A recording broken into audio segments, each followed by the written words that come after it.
Hello, Internet, and welcome to episode 20 of the Braindrizzle podcast. I'm your host, Hugh Dragon. With me, as always, is Jack, and today we have a very special guest, Bart Knols. Hello, Bart. Hi, how are you doing? We're doing good. Thank you so much for joining us. Now, we obviously discovered you through your amazing talk on the TED channel, and we'll be redirecting all our listeners to that. But if you don't mind, for those who aren't aware, could you give us a really quick rundown of some of your research? Um, yeah, I'm a medical entomologist, so I study bugs that transmit diseases between humans and animals. I have been doing that for the last 22 years of my life, and I have been working and living in East and Southern Africa for 11 years, where my prime focus has been on malaria and to try and find alternative methods to control malaria mosquitoes. I see. Now I read up on your bio, and it sounds like you've had a pretty varied career, but also all related to sort of, well, as you say, medical entomology. So, how did you initially get into that particular field, or what drove you to that? My original aim was to become an ecologist and study wildlife in Africa. But then I figured out that modern methods of pest control in Africa were pretty dramatic, in the sense that people were using enormous amounts of insecticides to control insects that were transmitting diseases. And I then came across a group that was heavily into entomology, and they were studying new methods of attracting insects to traps using the smells of these animals. And so I started working on tsetse flies that transmit sleeping sickness to cows in sub-Saharan Africa. And I spent a year living amongst the Maasai in southern Kenya, studying these insects, and that basically got me hooked. So after that I focused all my studies on medical entomology. Now, I imagine that medical entomology is kind of a very niche field, so it sounds like you approach it from more of the entomology side. But is it difficult, sort of having all the knowledge bases of both the disease and the insect? I mean, if you study a disease like malaria, it literally it ranges from molecular biology to sociology. I mean, it varies from studying the parasite and things like drug resistance to insecticides that are used against mosquitoes in the field, and the way communities in Africa are perceiving these control methods. So, if you medical entomology is basically just a small section of this whole field. If you study malaria, it's an extremely broad field which has a lot of disciplines in it. And I think that's also the attractive part of working on malaria, in that you come across many, many different disciplines that you interact with. Now, in your TED talk, is you mentioned the sort of cheese scented traps, and then the dogs. Again, this is a wide range of projects. So, how do you get involved in all of these different efforts, or are these just sort of ideas that you and your colleagues have, and you see if they go anywhere?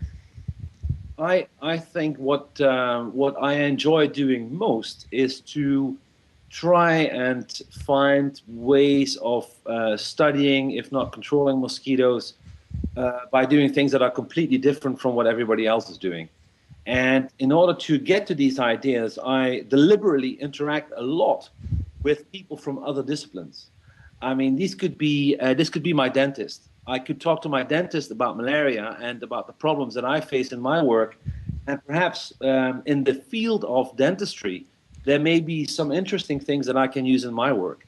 Or this could be in engineering, or this could be in sociology, or this could be in even in law. So that there are many, many different disciplines that have, in one way or the other, something to do with malaria. And if you start fishing for those interesting aspects of these fields, then my experience is that on the interface of these different disciplines, the fruit is always hanging very low. I mean, that's where very quickly you come up with very novel and interesting ideas to explore. And I think the dog, using the dog to find larvae of mosquitoes in the field, is, I think, a perfect example of where, we came across these dogs that are being used for training sheep, and dogs that are being used in hospitals now to trace diseases in humans by sniffing them out.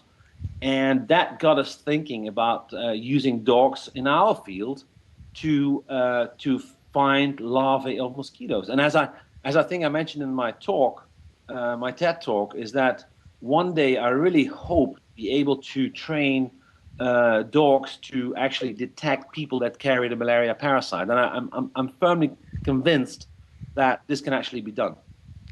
Well, that would be very exciting. So, would you say that the dog concept is sort of one of the most out there, or would you say it's the cheese? Because those seem like pretty novel ideas. So, what's the most interesting to you in terms of applying something outside of traditional research avenues to malaria? I wouldn't say it's either or. I think both of these ideas are pretty interesting. And as a matter of fact, the cheese story came from a completely different angle. In that we discovered that not all mosquito species are preferring to bite on the same part of the body, and that really intrigued us. Why were certain mosquitoes having a preference for biting certain parts of the body? And the first thing that we discovered for African malaria mosquitoes is that they had a very strong preference for biting around the ankles and feet. And so when we then wash the feet at half-hour intervals with a medical soap that has a bactericidal agent in it, we actually managed to divert these mosquitoes to other parts of the body. And so clearly we had here a link between foot odor, human foot odor, and the preference of that mosquito for biting the feet. So that got us really into foot odor. Now, fortunately, a lot is known about foot odor simply because there's an awful lot of people walking around with foot odor problems, and the pharmaceutical industry is interested in developing products to quench this smell. And so there's been a lot of scientific work that has been done on foot odors. Now, a lot of that can be traced back to the microflora, the bacteria on the foot that are responsible for converting compounds that are released from your sweat glands, the eccrine sweat glands on the foot, and are being broken down into really smelly compounds like short chain fatty acids. And so it's that got us thinking about bacteria. And whilst we were doing this research, we by chance came across this whole idea of using cheeses, simply because in the literature we found some statements that referred us directly back to cheeses and the link to the human skin. There was actually a comment that we found that bacteria that are being used in cheese production may have originated from human skin. And so just like the monks that are trotting the grapes with their bare feet when they're producing wine, there is actually a theory that the production of Limburger cheese at some stage may also that the curd of the cheese may have been worked by bare feet. And so maybe there has been a transfer of bacteria originally from the human foot to the curd of the cheese that produced its specific flavor.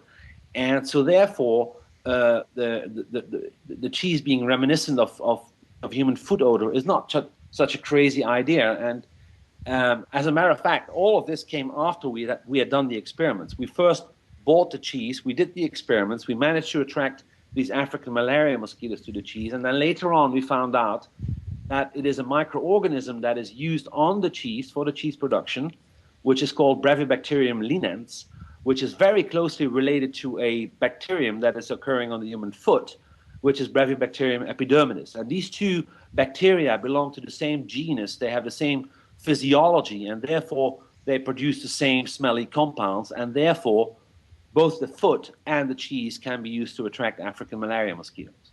I see. So, in these traps you tested, do you use the cheese, the bacteria, or like a purified extract?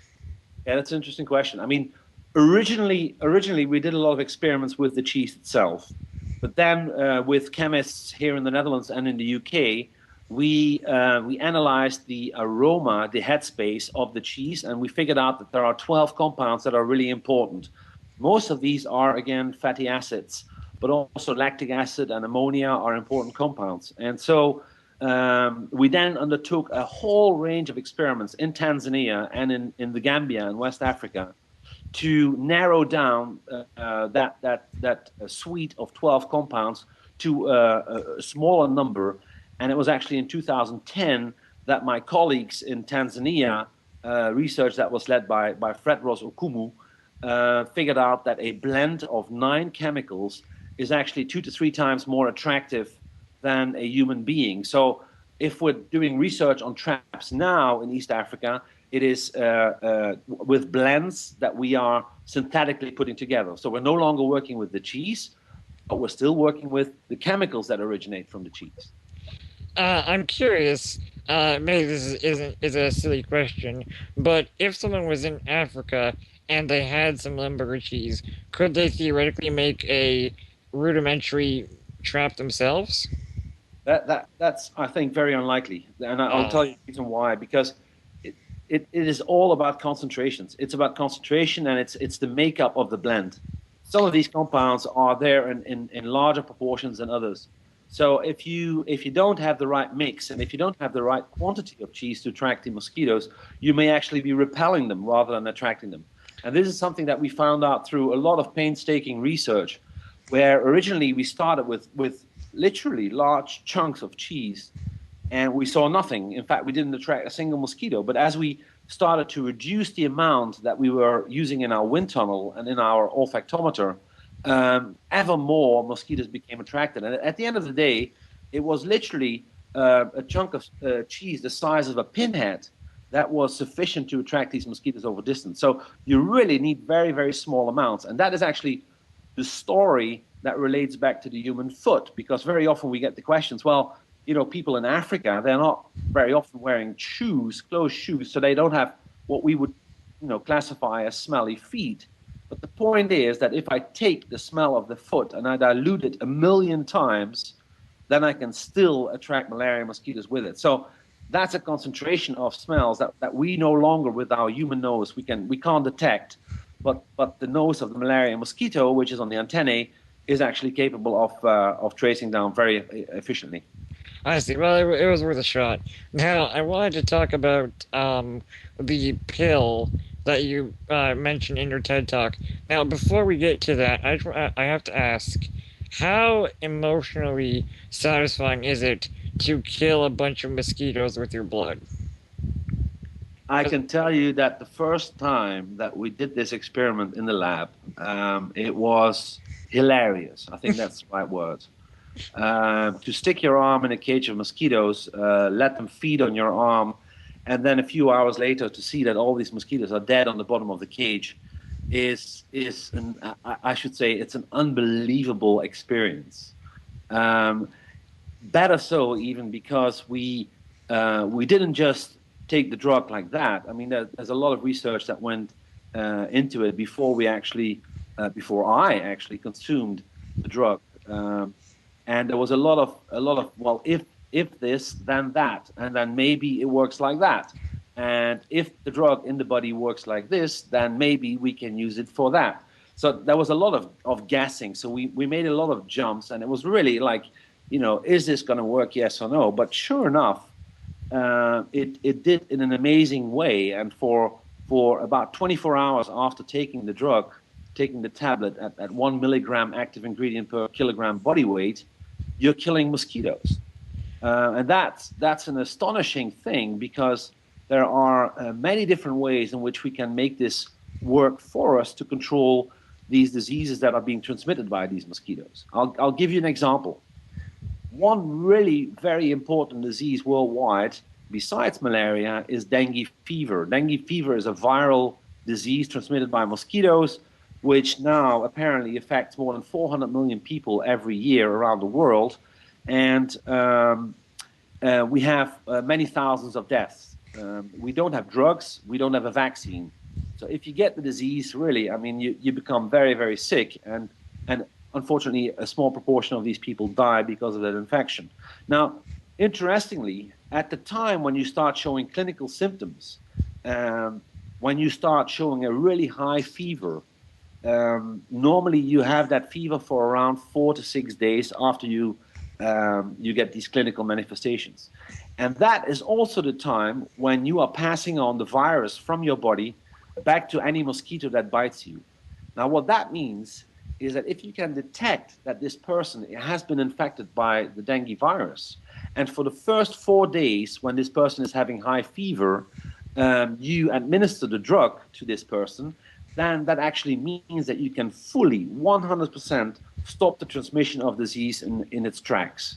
And I think that's a really fascinating new way of controlling this mosquito-borne disease.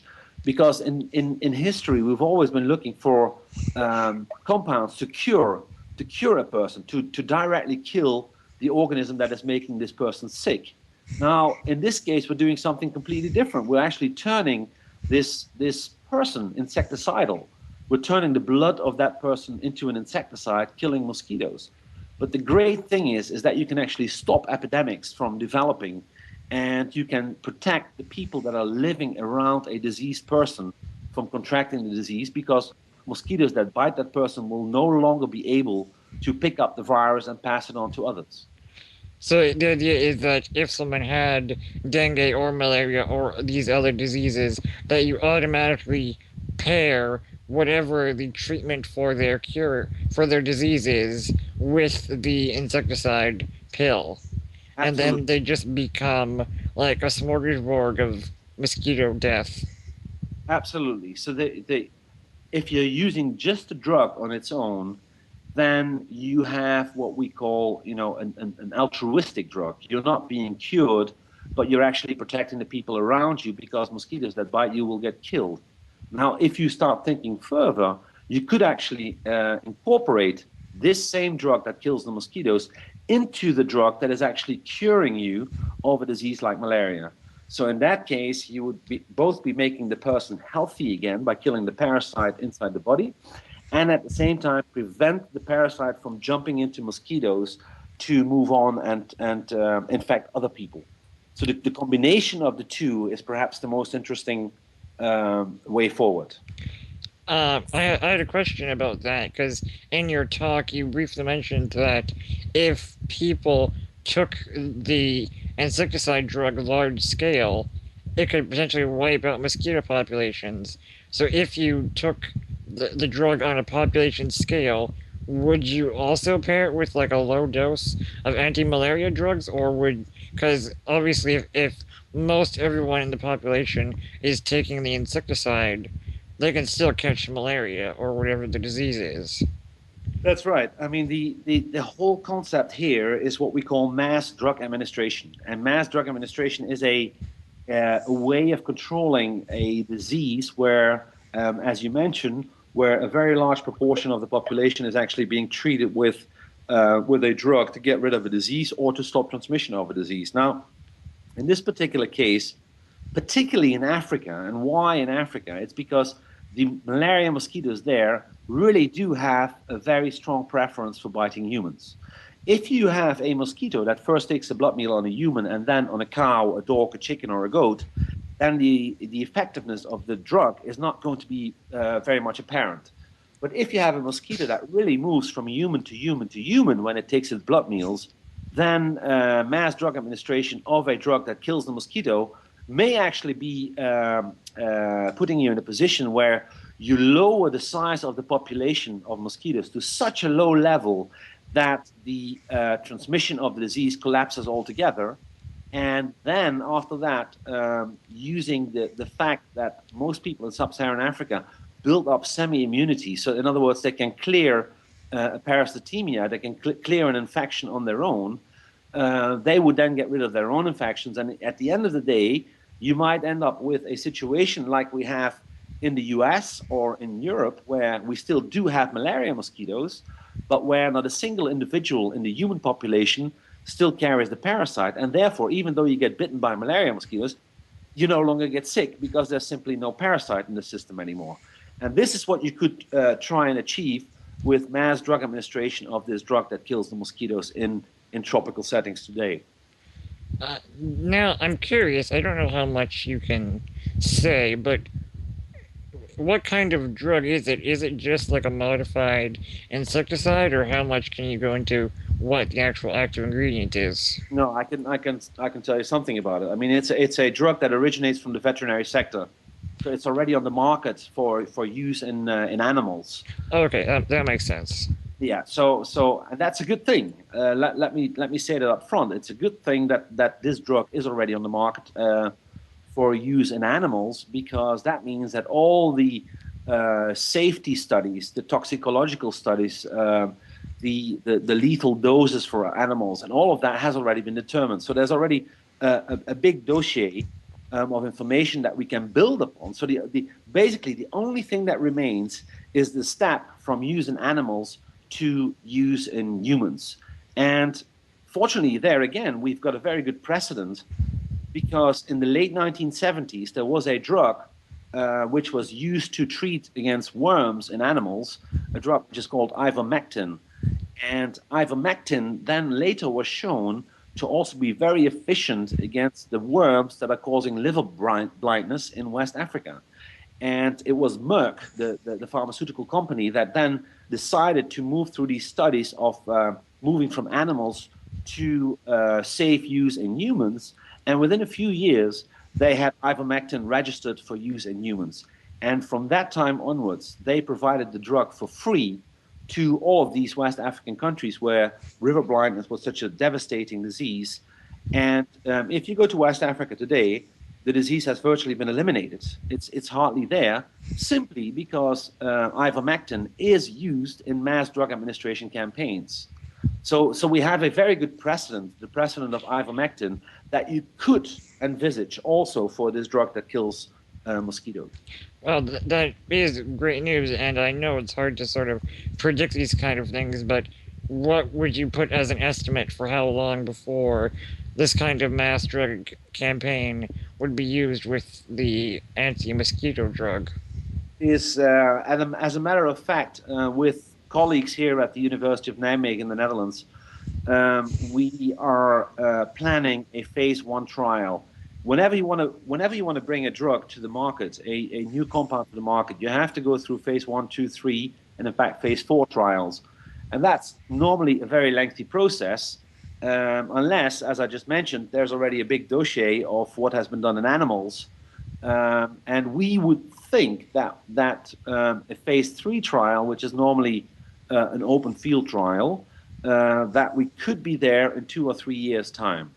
Now that means that for that to progress quickly, you need significant cash. I mean, taking a drug through a phase 1, 2, and 3 trial can easily cost you a few $1,000,000. So this is an expensive undertaking, and even though we have been approaching organizations like the Bill and Melinda Gates Foundation and some other public-private partnerships, like the Medicines for Malaria venture, unfortunately, they have not yet taken on our ideas and assisted us financially. So we are still looking for either an investor or a subsidy to move this whole thing forward. I see. Well, I hope they do, because it really does sound like a really good solution. But I'm sure some people would be worried that the mosquitoes would adapt. But I guess the hope is that the population either collapses completely or drives the mosquitoes to eat something else. Or like, what would you think would happen? I think you've got a very important point there.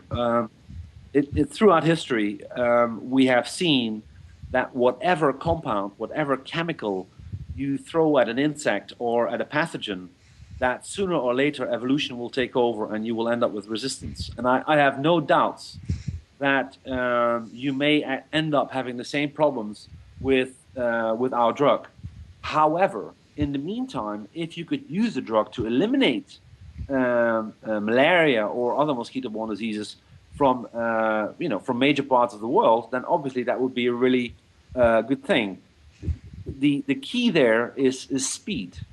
You have to undertake these campaigns in a very quick and rigorous manner, and then you can actually eliminate the disease. If you do it half-heartedly and you have to sustain it over a very long period of time, undoubtedly evolution, as I say, will kick in and will make your mosquito resistant to the compound. I do think, I mean, that is certainly possible because your drug is kind of analogous with a vaccine, and we have eliminated disease with vaccines before, and your drug is essentially not a vaccine against the disease, but almost a vaccine against mosquitoes in general.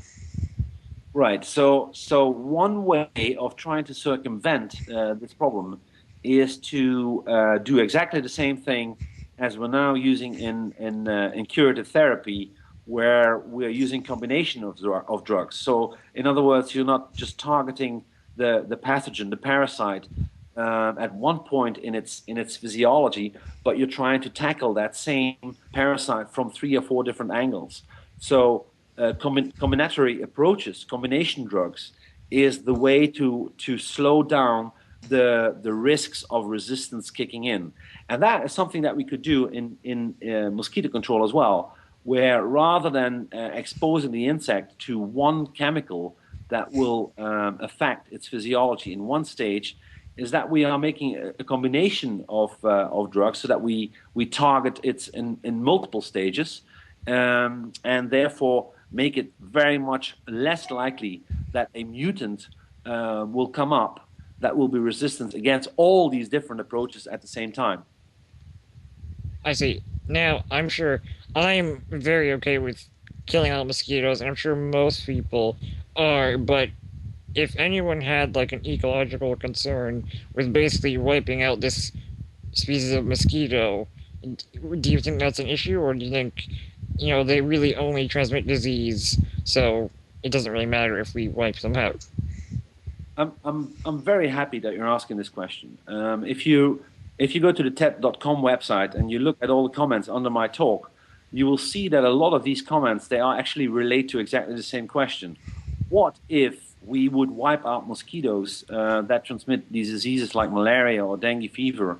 What would be the impact on the ecosystem? And I can give you some very straightforward answers to this. The first is that the role of mosquitoes in the ecosystem is primarily at the time when they are in the aquatic stages, so as larvae. As larvae, mosquitoes serve as a source of food for many other aquatic organisms like fish or amphibians.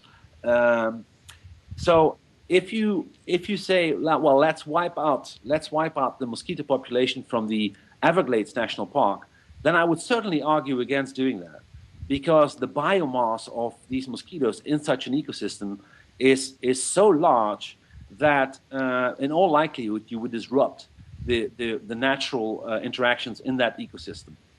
However, if we're talking about, for instance, malaria mosquitoes in Africa, you will find that these mosquitoes are breeding in sometimes a hoof print, very small rain puddles.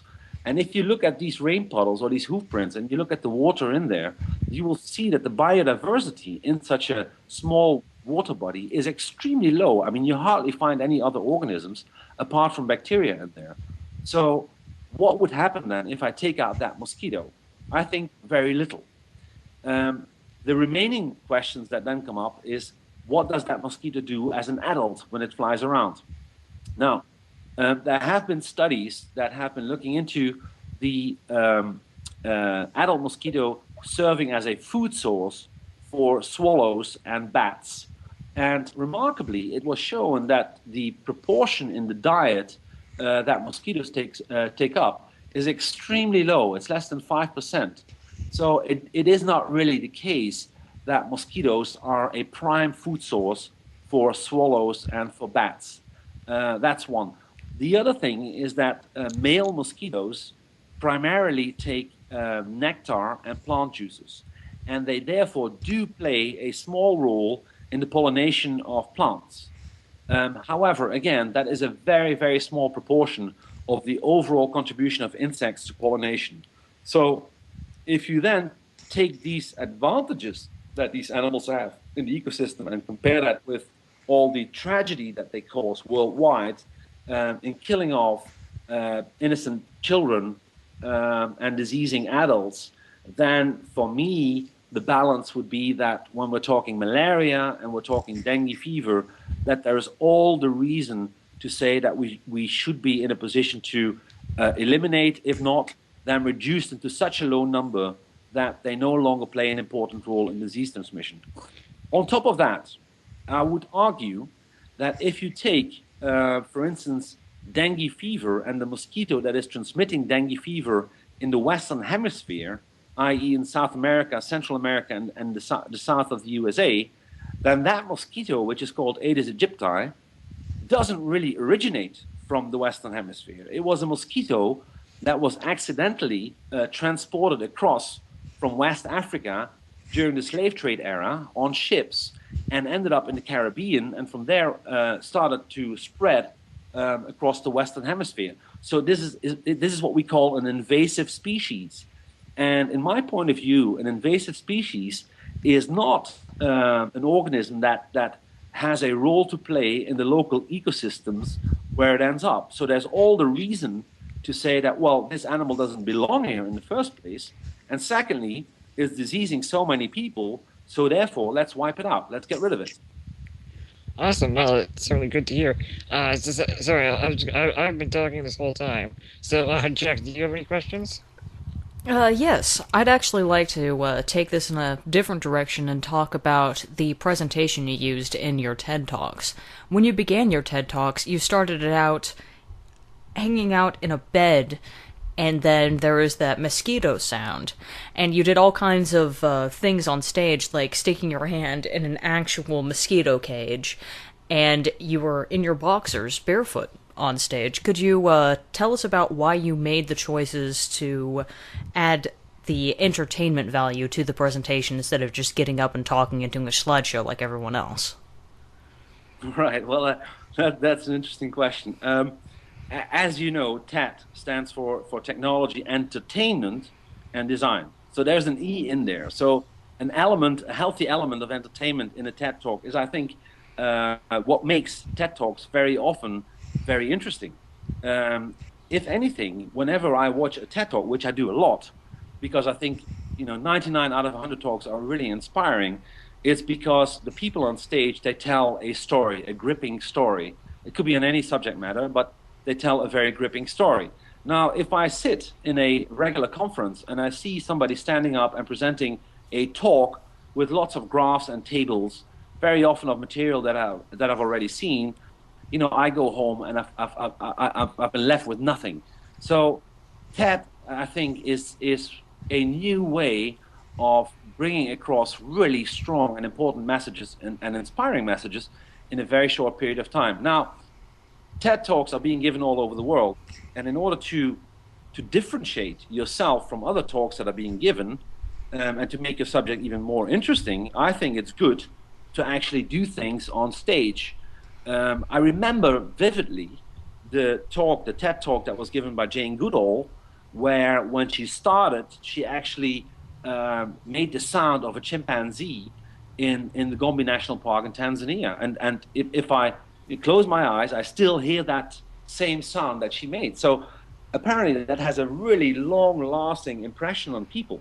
And so therefore, building in such elements can be really powerful. Now, to be honest with you, I should give credit to my wife. Because when I was rehearsing my talk, I was prepared to wear a jacket, just like everybody else, and stand there and still hit my head and try and kill that mosquito. And she said, "Look, your talk is fine, except for the start, which is rubbish. You really have to start in bed." And I instantly thought that this was a great idea. So I phoned the TED organizers just a few days before the actual event and said, "Look, this is the idea." And they loved it. They said, "Great, this is what we have to do." And then, of course, when I put down the phone, I realized that I can't lie down in bed with my jacket on. So obviously that was then the next step, where I ended up in my boxer shorts. So it was yeah, a twist of fate, and it's yeah, the responsibility for this lies with my wife, and I thank her for it. You know, it's funny. Most people, when they end up on stage in their underwear, it's during a nightmare. And you did that on purpose. So I'm props for that. I actually did enjoy it, and it was probably one of the most creative and outgoing presentations I've seen on a TED Talk thus far. I don't know if that's just because I haven't seen enough TED Talks or I've been watching the wrong ones, but let's see. Another question I had about well, on when we first started doing Brainstorm, I remember submitting when I was the one who found the news articles. Brainstorm is the new short form news show that we do. I would look for news articles to try to find stuff to talk about on it, and for a time I saw a very heavy amount of research on malaria, just malaria article, over and over again. This would have been about, I think, 2011 is when this was. Is that correct, Q? Yeah, about 2 years. Yeah, about 2 years ago. And I think I vaguely remember being aware of, I don't know, maybe like a malaria awareness month. Now, was there a hike? Was there actually a hike in research in 2011, or am I just imagining things? No, I think in this case, you've come across yet another, probably yet another hype. I should say that every year the global malaria community is producing around 3,000 scientific articles on malaria. So that means, just about 9 scientific papers every single day. What is disturbing to me is that so little of that new information, that new knowledge about this disease, is actually valorized into something that can be used in the real world to actually control the disease.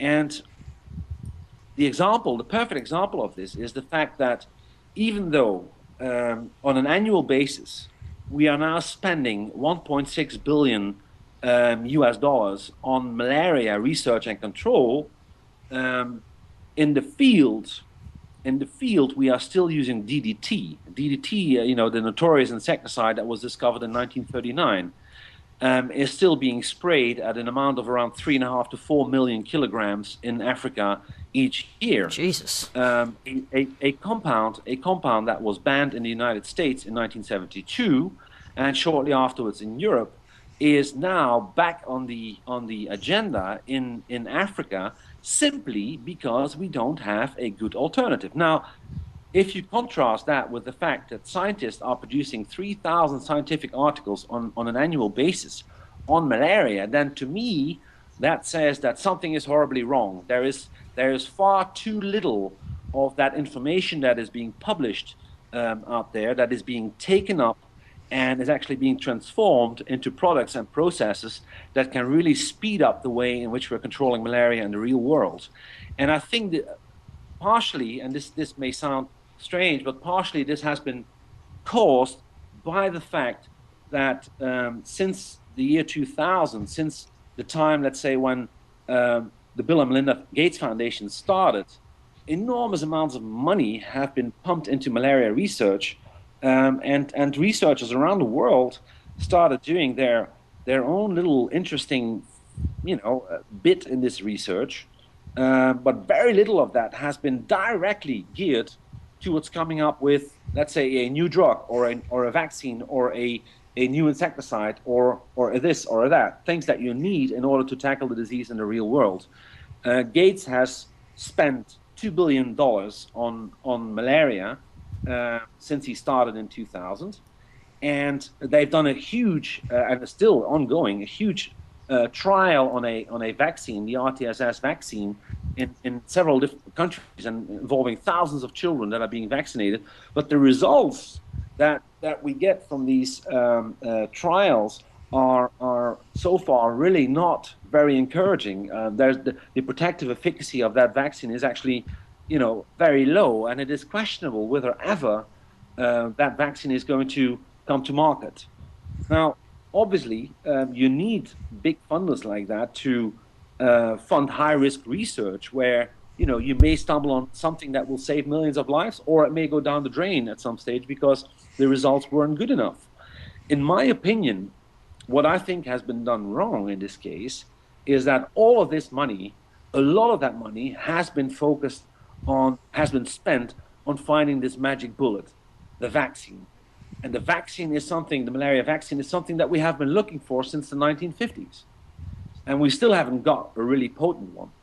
Now, I'm not arguing against vaccine development. On the contrary, if we would have a vaccine, it would be giving us a fantastic contribution to getting this disease under control. But what I am arguing against is that all the other fields, all the other components of getting malaria under control, for instance, good diagnosis, proper treatment with good functioning and good drugs, vector control, controlling mosquitoes, coming up with new novel ways to trap and kill mosquitoes, that has remained seriously underfunded. And so I would argue for a more even distribution of the available funds that are there over the different approaches to control this disease. And unfortunately, that's not there at the moment. Oh, I'm sorry. There's my phone ringing. No worries. Yeah. Okay, my wife will get the phone. 1 second. Okay, she's got it. Okay, Yeah, sorry about that. No problem. Well, I mean, your research and projects are certainly encouraging, and we do hope that you get the funding. I mean, I think that's all the questions I had, Jack. Well, that's pretty much all I had to. I had more, but then you scooped me on them. I know, right? He does that to me all the time, man. I don't know why I let him go first. Well, Bart, thank you so much for being our guest, and maybe in a few months or a year you'll come back on with even more good news, eh? It's my pleasure. Awesome. Thank you. Okay, we'll cut there. Awesome. Mm-hmm. That was really awesome.